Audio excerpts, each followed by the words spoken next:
How to improve your sentence structure. Good sentence structure is about putting clauses and phrases together in logical ways. It is important to note that these clauses and phrases are the essential building blocks of sentences. Before anything else, let's spend a moment talking about correct sentence structure. Here is that first example again. As she ran across the room, Steph broke the vase. As we can see, this sentence consists of two clauses. Each clause has a subject and a verb.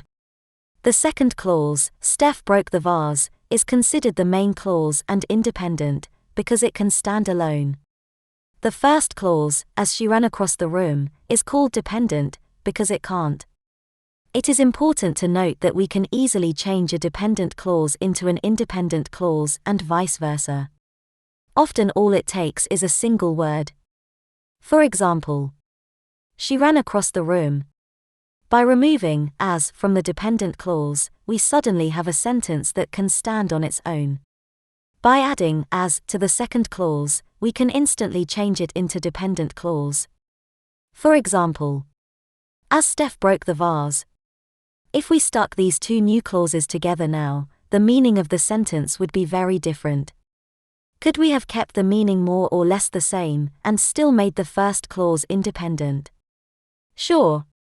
Try this. Steph ran across the room, breaking the vase. Now, the first half of the sentence contains the main independent clause. We had to change she to Steph so the reader would know who the sentence was talking about. We also had to change the second half of the sentence from a clause into a modifying phrase.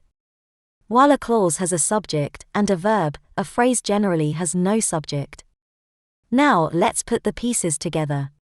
Proficient writers use a mixture of dependent clauses, independent clauses, and phrases to add variety to their writing and to create emphasis.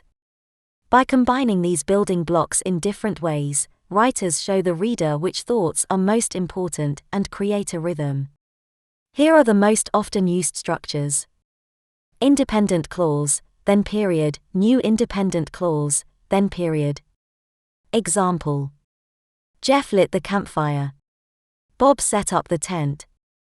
Independent clause, then comma, plus, and then independent clause then period. Example. Jeff lit the campfire, and Bob set up the tent. Independent clause then semicolon, and independent clause then period. Example. Jeff lit the campfire, Bob set up the tent. Independent clause then comma, and dependent clause then period. Example. Jeff lit the fire, while Bob set up the tent. Dependent clause then comma, and independent clause then period. Example. As Jeff lit the fire, Bob set up the tent. All of these sentences are correct. A writer might choose one over another to emphasize one thought over another. For example, in the last sentence, the writer is choosing to make the setting up the tent the focus of the sentence. Perhaps in the next sentence the tent is going to collapse with Bob inside it. Here are other sentence structures. Phrase then comma, and independent clause then period. Example. Holding his flashlight in his teeth, Bob set up the tent. Independent clause then comma, and phrase then period. Example. Bob set up the tent, holding his flashlight in his teeth. Both of these sentences are also correct. Holding his flashlight in his teeth is a phrase describing Bob. Now, there are 5 main types of errors in sentence structure, namely sentence fragments, run-ons and comma splices, improper coordination and subordination, misplaced modifiers, and parallel construction. All of these errors are the result of incorrect placement of the building blocks that make up sentence. We will discuss these 5 main types of errors in sentence structure one by one in our next videos. Thank you for listening, and see you in our next videos.